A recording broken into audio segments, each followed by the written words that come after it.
সামনে রমাদান মাস। রমজান মাস আসলে আমরা মাশাআল্লাহ পরিপূর্ণ মুসলিম হওয়ার চেষ্টা করি, কিন্তু সারা বছর এটা ধরে রাখতে পারি না। রমজান মাসে যে নামাজ পড়ে না সেও মসজিদে যায়। দেখা যায় যে জুমার নামাজও পড়ে না, ও তারাবির নামাজ পড়তে যায়, যায় কি না? ওই দিন গিয়ে বলে এসি দেন, ইমাম সাহেব এসি অন করেন, তাই না? সারা বছর তো আসে না। ওই দিন গিয়ে ইমাম সাহেব এসি বন্ধ কেন, এই মুয়াজ্জিন সাহেব ফ্যান দেন। তখন ওখানে গিয়ে মানে কি বলবো, হ্যাঁ মাতব্বরি করে আর কি। যাক, তারপরেও যে মসজিদে আসছে আমরা দোয়া করি আল্লাহ হেদায়েত দান করুন। আমরা তো কাউকে পিছনে ফিরাই দিব না, দিব? এখন রমজান মাস আসলে আমরা মাশাআল্লাহ রোজা রাখি, মানুষকে ইফতার করাই, দান সদকা করি, আমরা যাকাত দেই, তারাবি পড়ি, কোরআন তেলাওয়াত করি, আমরা মাশাআল্লাহ অনেক আমল করি। এই আমলগুলো কি একবারে ধাপাস করে ধরে ফেলা সম্ভব না? একটা আস্তে আস্তে ট্রেনিং প্রসেস লাগে। একটা ফ্যান চালু করলে ফ্যানটা কি শুরুতেই ধাপাস করে ঘুরতে শুরু করবে, নাকি আস্তে আস্তে স্লোলি সে মোমেন্টাম ধরবে? কোনটা? আস্তে আস্তে সে গতি বাড়বে না, ধীরে ধীরে গতি পাবে। ঠিক শাবান মাসে এত বেশি রোজা রাখা, ইবাদত করার অর্থ কি? যাতে রমজান মাসে আপনি পরিপূর্ণ ইবাদত করতে পারেন। বুঝতে পারছেন কথা? রমজানে গিয়ে তো শুরুতেই সব ইবাদত ধরে ফেলা সম্ভব হবে না। মনে করেন আগামীকাল পহেলা রমজান, আজকে থেকে আপনি সব ইবাদত একসাথে করতে পারবেন? তখন কি আপনি বেগ পেতে হবে। কিন্তু একটা মাস আগে থেকে যদি ট্রেনিং নেন, ইনশাআল্লাহ রমজান মাসে ইজি হয়ে যাবে। এটা একটা কারণ নবী সাল্লাল্লাহু আলাইহি ওয়াসাল্লাম শাবান মাসে বেশি বেশি রোজা রাখতেন, আমল করতেন। আল্লাহ পাক আমাদের সবাইকে শাবান মাসে বেশি বেশি আমল করার তৌফিক দান করুন, যাতে রমজান মাসে গিয়ে আমরা সুবিধা পাই, রমজান মাসের হকটা আদায় করতে পারি। এবার এই মাসে নবী সাল্লাল্লাহু আলাইহি ওয়াসাল্লাম কি বলেছেন একটা হাদিস থেকে আগে বুঝি। এই হাদিসটা সহ অনেক হাদিসে এই একই রকম কথা এসেছে এবং এই হাদিসটা বিশুদ্ধ। এটাকে অস্বীকার করলে হাদিস অস্বীকারী হয়ে যাবে। বাড়াবাড়ি গ্রুপ, ছাড়াছাড়ি গ্রুপ, উভয়ের জন্যই নসিহত। নবী সাল্লাল্লাহু আলাইহি ওয়াসাল্লাম বলেছেন, ইন্নাল্লাহা তাআলা, নিশ্চয় আল্লাহ রাব্বুল আলামিন, লা ইয়াত্তালিউ ফি লাইলাতিন নিসফি মিন শাবান, শাবান মাসের মধ্য রজনীতে আল্লাহ রাব্বুল আলামিন তার রহমতের দৃষ্টি প্রশস্ত করেন। সুবহানাল্লাহ। আল্লাহ পাক শবে বরাত মানে আমরা যেটা বুঝি প্রচলিত অর্থে, লাইলাতুন নিসফি মিন শাবান, শাবান মাসের মধ্য রজনী, যে 15 শাবানের এই যে রজনী, এই রাতে আল্লাহ রাব্বুল আলামিন তার সৃষ্টির দিকে তার রহমতের দৃষ্টিটা প্রশস্ত করে দেখেন, প্রশস্ত করেন। এবং ওয়াগফিরু লিজামিই খালকিহি, আল্লাহ পাক তার সমস্ত সৃষ্টিকে মাফ করে দেন। আল্লাহ পাক কি করেন? তার সমস্ত সৃষ্টিকে কি করেন? মাফ করে দেন। কথাটা ভালো করে বোঝেন। আল্লাহ পাক তার সমস্ত সৃষ্টিকে মাফ করে দেন, ইল্লা, তাদেরকে ব্যতীত। এক, ইল্লা লিমুশরিকিন, এক নাম্বার যে ব্যক্তি মুশরিক, যে শিরক করে আল্লাহর সাথে, যে আল্লাহর সাথে শিরক করে। আর দুই, মুশাহিনিন, যে ব্যক্তি অন্তরে মানুষের সাথে বিদ্বেষ পোষণ করে, হিংসা বিদ্বেষ মনে আছে এরকম ব্যক্তি, এবং মনের মধ্যে শিরক আছে, শিরকি আকীদা, মুশরিক, এই দুই শ্রেণীর মানুষ ছাড়া আল্লাহ পাক সমস্ত মানুষকে মাফ করে দেন। সুবহানাল্লাহ। তাহলে এই রাতের ফজিলত প্রমাণ হলো কিনা? রাতের ফজিলতটা প্রমাণ হলো কিনা? আচ্ছা, এখন এর ব্যাকআপ আরো অনেকগুলো হাদিস আছে। ওই সবগুলো হাদিসকে একত্রিত করলে এমনই কনক্লুশন আসে। এছাড়াও আরো কিছু দুর্বল হাদিস আছে, এগুলো দুর্বল, সনদগতভাবে অন্যান্যভাবে দুর্বল। ওখানে আরো কিছু পয়েন্ট পাওয়া যায় যে আর কাকে কাকে আল্লাহ পাক মাফ করেন না। সবাইকে তো মাফ করেন, আর কাকে কাকে করেন না। এই হাদিসে দুটো পেয়েছি, এটা একদম অকাট্য। এটা হলো মুশরিক, আল্লাহ পাক মাফ করেন না। দুই, যে অন্তরে হিংসা বিদ্বেষ পোষণ করে, হিংসা বিদ্বেষ আছে, এদেরকে আল্লাহ মাফ করেন না। আরো কিছু দুর্বল বর্ণনা থেকে পাওয়া যায়, এটা দুর্বল বর্ণনা, কিন্তু জেনে রাখতে তো সমস্যা নেই। সমস্যা আছে? আর পাপ তো পাপী, দুর্বল হাদিসে আসুক আর কঠিন হাদিসে আসুক, পাপ তো পাপী নাকি? পাপ ছাড়তে কোনো সমস্যা আছে? তো তৃতীয় এক শ্রেণীর নাম পাওয়া যায়, যারা হচ্ছে আত্মহননকারী, নিজেরা নিজেদেরকে আত্মহত্যা করেছে, এদেরকে আল্লাহ মাফ করে। আত্মহনন বোঝেন কিনা? আত্মহত্যা যারা করে, আত্মহনন, এটা একটা শ্রেণী পাওয়া যায়। 4 নম্বর একটা পাওয়া যায় আত্মীয়তার সম্পর্ক ছিন্নকারী, আত্মীয়তার সম্পর্ক ছিন্নকারী। 5 নম্বর একটা পাওয়া যায়, সেটা হলো মাদক দ্রব্য সেবনকারী। মাদক দ্রব্য সেবনকারী, যুবকরা খুব ভালো করে শুনে, মাদকদ্রব্য সেবনকারী, আল্লাহ সবাইকে মাফ করেন, মাফ করছে না। আরেকটা পাওয়া যায়, সেটা হলো যারা জেনার পাপে লিপ্ত আছে। কিসের পাবে ভাই?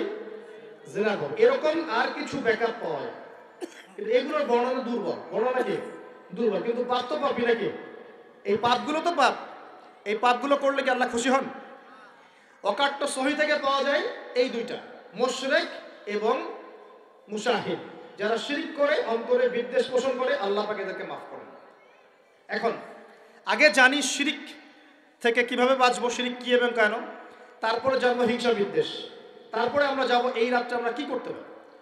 মনে রাখবেন, আমল করতে হবে তিনটা বিষয় খেয়াল রেখে। কয়টা বিষয় ভাই? আমল করতে হবে তিনটা বিষয় খেয়াল রেখে। এক, আমল করতে হবে একমাত্র আল্লাহ পাকের সন্তুষ্টির জন্য। এক নম্বর কি বলেন? এক, আল্লাহর সন্তুষ্টির জন্য, কারো সন্তুষ্টির জন্য না, কারো জন্য না, শুধু কার জন্য?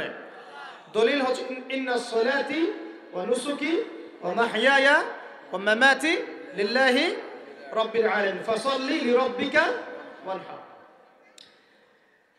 দুই, আমল হতে হবে একমাত্র নবী সাল্লাল্লাহু আলাইহি ওয়াসাল্লামের সুন্নাত মোতাবেক। কার সুন্নাত মোতাবেক? নবী এবং সাহাবীদের সুন্নতের সাথে মেলে না, সেই আমল করা যাবে না। নবী এবং সাহাবীদের সুন্নতের সাথে মেলে না, সেই আমল করা যাবে না। তিন নাম্বার, আমলটা যত সুন্দরী মনে হোক, আমলটা যত সুন্দরী মনে হোক আর যত মানুষই করুক, যত মজাদার মনে হোক না কেন, নবী করেন নাই, সাহাবীদের থেকে প্রমাণ নাই, আমল করব না। করলে বেদাত হয়ে যাবে। কি হবে? বেদাত হয়ে যাবে। আর তিন নাম্বার হচ্ছে, আমলগুলো করার আগে অবশ্যই আপনার রিজিকটাকে হালাল করতে হবে। কি করতে ভাই? ব্যাস, এই তিনটা শর্ত পূরণ করে আমল করলে ইনশাআল্লাহ তাআলা আমরা জান্নাতে যাব ইনশাআল্লাহ। আমরা আশাবাদী আল্লাহ পাক আমাদেরকে জান্নাত দিবেন ইনশাআল্লাহ। আল্লাহ পাক এক রাতে রহম করে সমস্ত মাখলুক সৃষ্টিকে মাফ করে দিয়েছেন, শুধু শিরক এবং হিংসা বিদ্বেষ পোষণকারীকে মাফ করছেন না। বুঝতে হবে এই পাপ দুটো কত কঠিন।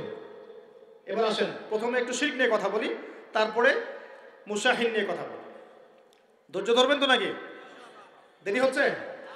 সবর করেন। এখন প্রথমে জানি শিরক কি এবং কেন। শিরক হচ্ছে এমন একটা পাপ, যেই পাপ আমল নামায় থাকলে পরে বিনা তওবায় যদি সেই ব্যক্তি মারা যায়, আল্লাহ পাক তাকে মাফ করবেন না। ভালো করে শোনেন, শিরক এমন একটা পাপ, যে পাপ যদি আমল নামায় থেকে যায়, বিনা তওবায় সে মারা যায়, শিরকের পাপ নিয়ে আল্লাহর সামনে দাঁড়ায়, আল্লাহ তাকে মাফ করবেন না। দলিল সূরা নিসা, আল্লাহ পাক বলেন, ইন্নাল্লাহা লা ইয়াগফিরু আন ইউশরাকা বিহি ওয়া ইয়াগফিরু মা দুনা যালিকা লিমান ইয়াশা। আল্লাহ পাক তার সাথে শিরকের গুনাহ মাফ করবেন না, এছাড়া যে কোনো গুনাহ যাকে ইচ্ছা মাফ করবেন। বুঝাচ্ছি, মনে করেন একজন ব্যক্তি জিনা করেছে, কথা নাউযুবিল্লাহ, একজন ব্যক্তি জিনা করেছে বা মিথ্যা কথা বলেছে বা ধরেন মদ খেয়েছে ইত্যাদি। এখন সে তওবা করলে তো মাফ পেতই, তওবা করলে মাফ হতো না? তওবা করলে মাফ তো পেতই। মনে করেন তওবা না করেই মারা গেছে, আল্লাহ পাক চাইলে কিয়ামতের মাঠে এই পাপও বিনা তওবাতেই মাফ করতে পারে। বুঝতে পারছেন না মনে হয়? মনে করেন একজন ব্যক্তি মদ খেয়েছে, জিনা করেছে ইত্যাদি, সে তওবা করার ফুরসত পায় নাই, বিনা তওবায় মারা গেছে। আল্লাহ পাক চাইলে কিয়ামতের মাঠে তওবা না করা সত্ত্বেও আল্লাহ পাক তাকে মাফ করতে পারে। কিন্তু একজন ব্যক্তি শিরকের পাপ করেছে, তওবা না করে মারা গেছে, আল্লাহ পাক কিয়ামতের মাঠে শিরকের পাপ মাফ করবেন। আমি বুঝতে পারছি? অন্য পাপের কারণে আল্লাহ রাব্বুল আলামিন শাস্তি দিয়ে হোক, কোনো একটা ভাবে হোক, নবীর সুপারিশের মাধ্যমে হোক, তাকে জাহান্নামে গেলেও সেখান থেকে বের করে জান্নাতে দিবেন ইনশাআল্লাহ। কিন্তু শিরকের পাপ যার আমলনামায় থাকবে, তার উপর জান্নাতকে হারাম করে দেওয়া হয়েছে। বলেন নাউযুবিল্লাহ। সূরা মাইদায় দলিল আছে, শিরকের পাপ যার আমলনামায় আছে তার জন্য জান্নাতকে হারাম করে দেওয়া হয়েছে।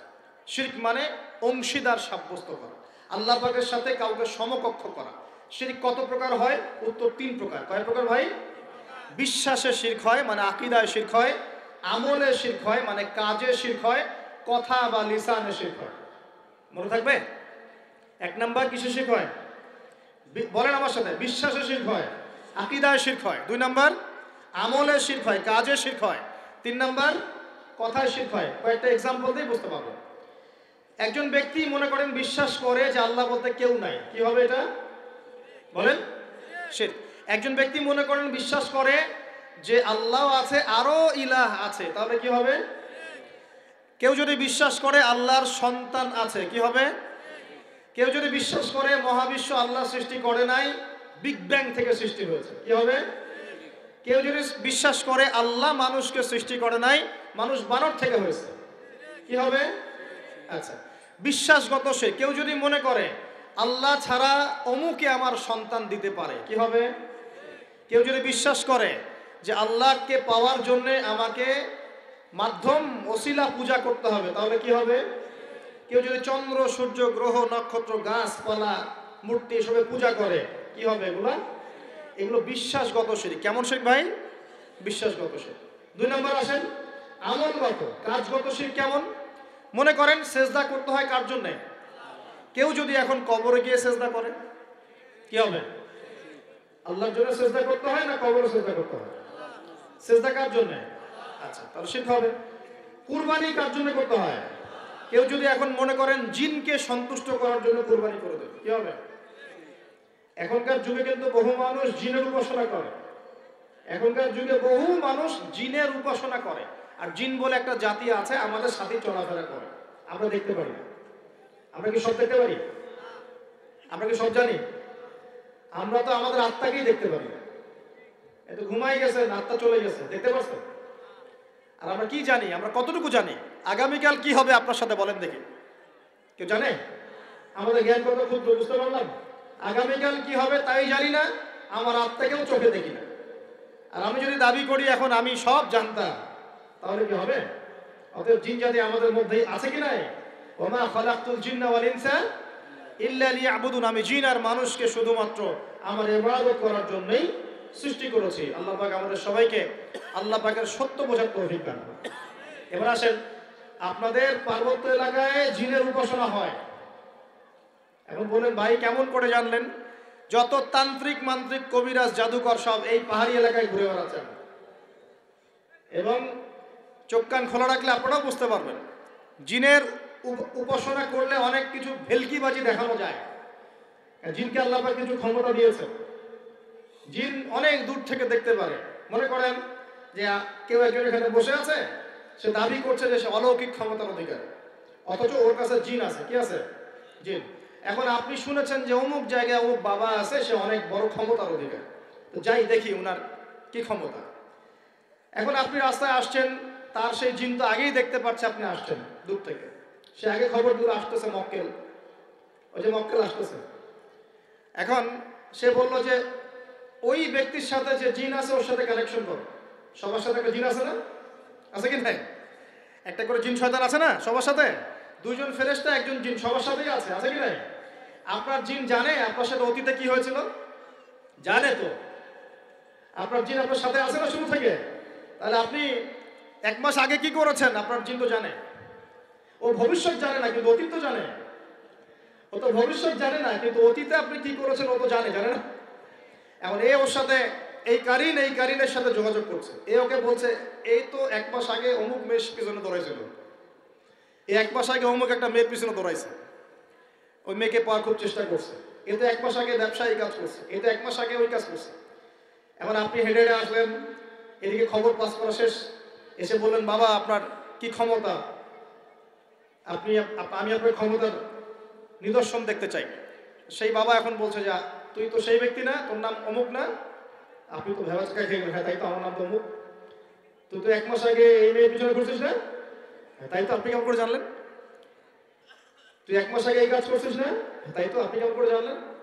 আপনার তো চোখ একদম আসমান উঠে গেল। বাপরে বাপ, সে তো আমার অতীতের সব বলে দেয়, তুই অমুক জায়গায় এটা পাপটা করছিস না? তুই এই জায়গাটা লুকায় রাখছিস না? ব্যাস, আপনার মাথা খারাপ। জিনের উপাসনা করে মানুষ অনেকেই। আর জিনরা কি করে? অনেক সময় আসমানের কাছে যায় সংবাদ নেওয়ার জন্য। সূরা মুলক পড়েন, সূরা মুলকের 1ম পৃষ্ঠা পড়েন। আল্লাহ পাক ওদেরকে তাড়ানোর জন্য আসমানের মধ্যে এই উল্কাপিণ্ড নক্ষত্র নিক্ষেপ করেন। রুজুমান লিশ-শায়াতিন, আল্লাহ বলেছেন এই নক্ষত্রগুলা আমি রুজুমান লিশ-শায়াতিন, শয়তানদেরকে তাড়ানোর জন্য রেখেছি। সুবহানাল্লাহ। এই পৃথিবীতে অনেক কিছুই ঘটে, আমরা খালি চোখে বুঝতে পারি না। এখন কেউ যদি জিনের উপাসনা করে, জিনকে সন্তুষ্ট করার জন্য এই কুরবানি করে, তাহলে কি শিরক হবে কিনা? সিজদা কার জন্যে? অন্য কারোর জন্য করলে কি হবে? কুরবানি কার জন্যে? অন্য কারোর জন্য করলে কি হবে? কার নামে কসম করতে হয়? যদি অন্য কারো নামে কসম করি, এই যে এখন বাপের নামে কসম, মায়ের নামে কসম করেন কেন? কসম করা যাবে না এভাবে। মান হালাফা বিগাইরি ইসমিল্লাহি ফাকাদ কাফার, কেউ যদি আল্লাহ ছাড়া অন্য কারো নামে কসম করে সে কুফরি করবে। যদি কসম করতেই হয় আপনাকে আল্লাহরই কসম করতে হবে। যদি কসম করতে হয় কার কসম করবেন? আর আল্লাহর কসম করে কি মিথ্যা বলতে পারবেন? মিথ্যা বলে তখন কাফারা দেওয়া লাগবে। আচ্ছা, কাফারা কি? সবচেয়ে সহজ কাফারা হচ্ছে 3টা রোজা রাখা। কয়টা রোজা? 3টা। আসেন আমরা যাই। এখন কসম করব আল্লাহর জন্য, দোয়া করেন কার কাছে? দোয়া কার জন্য? এখন যদি অন্য কারোর কাছে দোয়া করা শুরু করি, সন্তানকে দিবে, অন্য কারো কাছে চাওয়া শুরু করি, মনে করেন আপনার রোগ ব্যাধি দেওয়ার ভালো করার মালিককে যদি এখন আপনি একটা আংটি পরে মনে করেন এই আংটি আপনার রোগ ভালো করবে, কি হবে? সেভাবে কি না? এরকম অগণিত কাজের শিরক আমরা করছি। আল্লাহ পাক আমাদের শিরক থেকে বাঁচান। ভবিষ্যতের মালিককে? সময়ের মালিককে? ভবিষ্যৎ কে জানে? রাস্তায় টিয়া পাখি দেখে ভাগ্য পরীক্ষা করছে, ও কি ভবিষ্যৎ বলতে পারবে? কিন্তু ওখানে গিয়ে হাত দেখান, শিরক হবে না? রাশিফল দেখা যায়, রাশিফল কি? রাশিফল, আজকে তোমার দিনটা কেমন যাবে, কালকে তোমার দিনটা কেমন যাবে, আছে না? তো এগুলো বিশ্বাস করলে কি হবে? এরকম পদে পদে শিরকে নিমজ্জিত আছে। এগুলো তো গেল আমলগত শিরক, আরো অনেক শিরক আছে। আমাদের কথার মধ্যেও শিরক হয়। কিসের মধ্যে? কথার মধ্যে। যেমন আমরা বলি ডাক্তার ভালো ছিল, না হলে রোগীকে বাঁচানো যেত না, বলি কি না? অনেকে বলি না? শিরক হবে। কেউ যদি বলে যে ড্রাইভারটা ভালো ছিল, না হলে গাড়ি নির্ঘাত অ্যাক্সিডেন্ট করতো, কি হলো কথায়? আরেকটা বিষয় আছে, আমরা অনেক সময় ইবাদত করি মানুষকে দেখানোর জন্য, সবাই বড় দানবীর বলবে, আমাকে নামাজি বলবে, এটাও কি? এটাও শিরক। কথার মধ্যে আর অনেক শিরক করি। সার্বভৌম ক্ষমতার মালিককে? তাবারাকাল্লাযী বিয়াদিহিল মুলক, সার্বভৌম ক্ষমতার মালিককে? আর আমরা যদি মনে করি আমরাই সার্বভৌম ক্ষমতার মালিক, কি হবে? ঠিক হবে না? এরকম প্রচুর শিরকে আমরা নিমজ্জিত আছি। সবচেয়ে বড় যে শিরকটা এখনকার বিশ্বে চলছে সেটা হলো আল্লাহ পাকের হালালকে আমরা হারাম করে নিচ্ছি, আল্লাহর হারামকে হালাল করে নিচ্ছি। করছে কি না? বুঝতে পারছেন না মনে হয়। মাদক দ্রব্য কি হালাল না হারাম? আমরা অনেক সময় হালাল করে নিয়েছি, তাই নাই? জেনা হারাম না হালাল? আমরা এখন জেনাকে প্রমোট করছি, উস্কে দিচ্ছি। সমকামিতা হালাল না হারাম? এই সমকামিতার ব্যাধি ছড়িয়ে পড়েছে এখন সমাজের রন্ধ্রে রন্ধ্রে, পড়েছে না? এদেরকে আল্লাহ পাক এমন শাস্তি দিবেন যে শাস্তি আল্লাহ পাক কুল কায়নাতে কাউকে দেন নাই। কেমন শাস্তি দিবেন? কওমে লূতকে আল্লাহ রাব্বুল আলামিন মাটি থেকে উপরে উঠিয়ে আকাশ থেকে পাথর বর্ষণ করে থেতলে দিয়ে আবার মাটিতে দাফন করে দিয়েছে কওমে লূতকে। আল্লাহু আকবার। এই শাস্তি অপেক্ষা করছে এদের জন্য। সুদ হালাল না হারাম? আমরা কি এটাকে জায়েজ করে দিচ্ছি কিনা, খাচ্ছি কিনা? এই বিশ্বের সবচেয়ে বড় একটা সমস্যা চলছে, আল্লাহ পাকের হারামকে আমরা হালাল করছি, হালালকে হারাম করি, এটাও শিরক। এখন আল্লাহ পাক যে বলছেন সবাইকে মাফ করে দিবেন, আল্লাহ পাক শিরক যে করে তাকে মাফ করবেন না। এখন বলেন কত % মানুষ মাফ পাবে? এই পাপগুলো কত মানুষ করছে?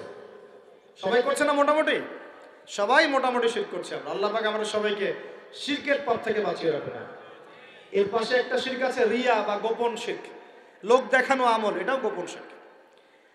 আর এক শ্রেণী। আচ্ছা, এখানে একটা কথা বলে রাখি, এই শিরকগুলো থেকে বেঁচে থাকলে কি হবে? শিরক থেকে বেঁচে থাকলে আপনার আমলনামায় যদি আসমান জমিন সমান গুনাহ থাকে, আল্লাহ পাক সমস্ত গুনাহ মাফ করে দিবেন ইনশাআল্লাহ।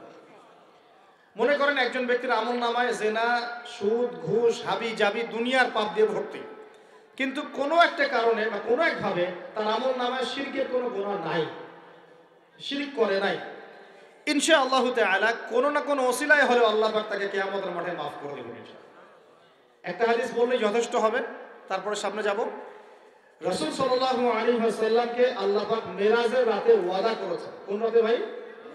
মেরাজের রাতে ওয়াদা করেছেন যে হে মুহাম্মদ সাল্লাল্লাহু আলাইহি ওয়াসাল্লাম, তোমার উম্মতের মধ্যে যে কোনো ব্যক্তি যত বড়ই পাপ করুক না কেন, আসমান জমিনের সমানও যদি পাপ করে আমার সামনে দাঁড়ায়, কিন্তু তার আমলনামায় শিরকের পাপ নাই, আমি আল্লাহ তার সামনে আসমান জমিন সমান ক্ষমা নিয়ে হাজির হবে, মানে সে মাফ পেয়ে যাবে।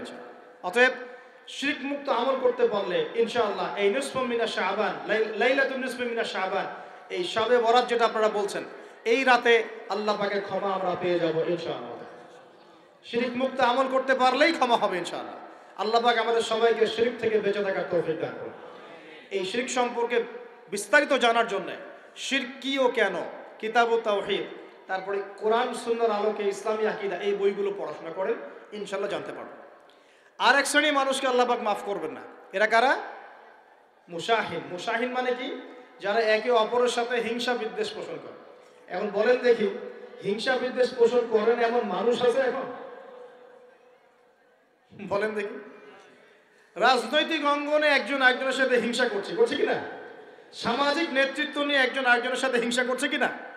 পরিবারের মধ্যেও একজন আরেকজনের সাথে হিংসা করছে কিনা? ভাই একজন আরেকজনের সাথে হিংসা করছে কিনা? আলেম একজন আরেকজনের সাথে হিংসা করছে কিনা? করছে না? বক্তা একজন আরেকজনের সাথে হিংসা করে কিনা?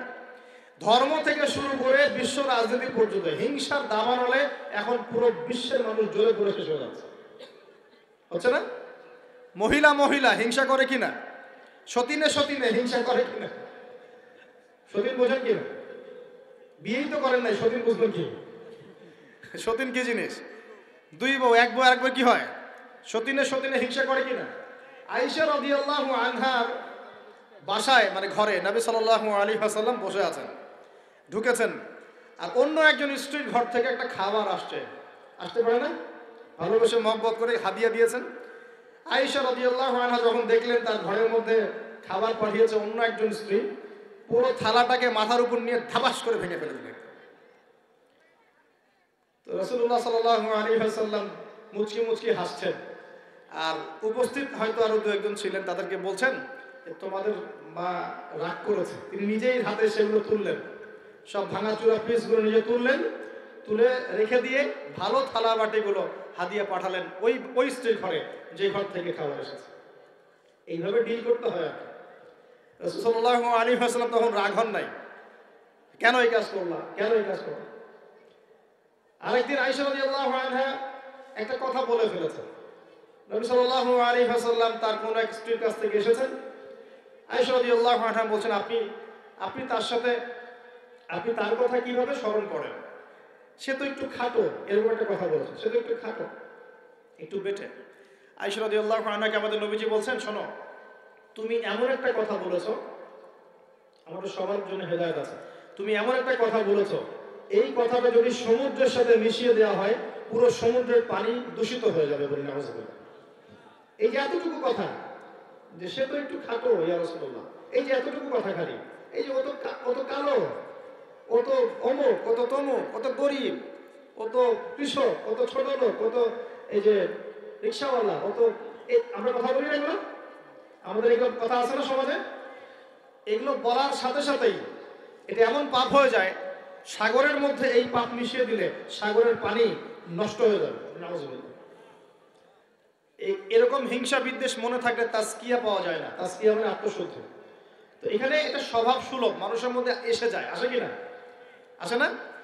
এই সবে লাইলাতুন নিসফি মিনাশ শাবানের হাদিসগুলোর মধ্যে একটা হাদিস আসছে, সনদের কথা আমি বলছি না, আমি প্রসঙ্গটা বলছি, যে আয়েশা রাদিয়াল্লাহু আনহা বলছেন, আমি ঘুম থেকে উঠে দেখি রাসূল সাল্লাল্লাহু আলাইহি ওয়াসাল্লাম নামাজ পড়ছেন। কি পড়ছেন? নামাজ, তার ঘরে নামাজ পড়ছেন। নামাজে এত লম্বা সেজদা করছেন যে আমার কাছে মনে হলো নবী মনে হয় ইন্তেকাল করেছেন। নাউযুবিল্লাহ। তারপরে আমি তাকে তার বুড়ো আঙ্গুল ধরে নাড়া দিলাম। নবী সাল্লাল্লাহু আলাইহি ওয়াসাল্লাম তাড়াতাড়ি নামাজ শেষ করলেন, শেষ করে বললেন, আজকের রাত এমন একটা রাত, এই রাতে আল্লাহ রাব্বুল আলামিন তার অসংখ্য বান্দাকে মাফ করে দেন। এরপর তিনি আবার ঘুমিয়ে গেলেন। আয়েশা রাদিয়াল্লাহু আনহা এবার উঠে বলছেন, আমি দেখলাম যে নবী সাল্লাল্লাহু আলাইহি ওয়াসাল্লাম আমার ঘরে নাই। তখন তিনি বলছেন, আমার মনের মধ্যে তখন ওই মানে ফিলিংস আসলো যেটা মেয়েদের মধ্যে স্বভাব সুলভ চলে আসে। আমি মনে করলাম যে রাসূলুল্লাহ সাল্লাল্লাহু আলাইহি ওয়াসাল্লাম কি অন্য কোনো স্ত্রীর ঘরে চলে গেলেন আমাকে ছেড়ে। তখন আমি চাদর মুড়ি দিয়ে তাকে পিছু নেওয়া শুরু করলাম। পিছে গিয়ে দেখলাম রাসূল সাল্লাল্লাহু আলাইহি ওয়াসাল্লাম ওই জান্নাতুল বাকি বলি না আমরা, বাকি গারকাত মদিনায় মসজিদ নববীর পাশে কবরস্থান আছে না, ওই কবরস্থানে নবী সাল্লাল্লাহু আলাইহি ওয়াসাল্লাম দাঁড়িয়ে মাইয়েতের জন্য দোয়া করছেন। সুবহানাল্লাহ। আয়েশা রাদিয়াল্লাহু আনহা গিয়ে দাঁড়ালেন, নবীজি বললেন, তুমি কি মনে করছো আমি তোমার সাথে প্রতারণা করছি, আমি তোমার হক নষ্ট করব? বরং আজকের রাতে আল্লাহ রাব্বুল আলামিন অগণিত মানুষকে মাফ করে দেন বলে। সুবহানাল্লাহ। এই হাদিসগুলো এসেছে শবে বরাত প্রসঙ্গে। এখানেও দেখেন আয়েশা রাদিয়াল্লাহু আনহা কিন্তু একটু জেলাসি ফিল করেছেন যে আমার ঘর থেকে আবার অন্য স্ত্রী ঘরে চলে গেল কিনা।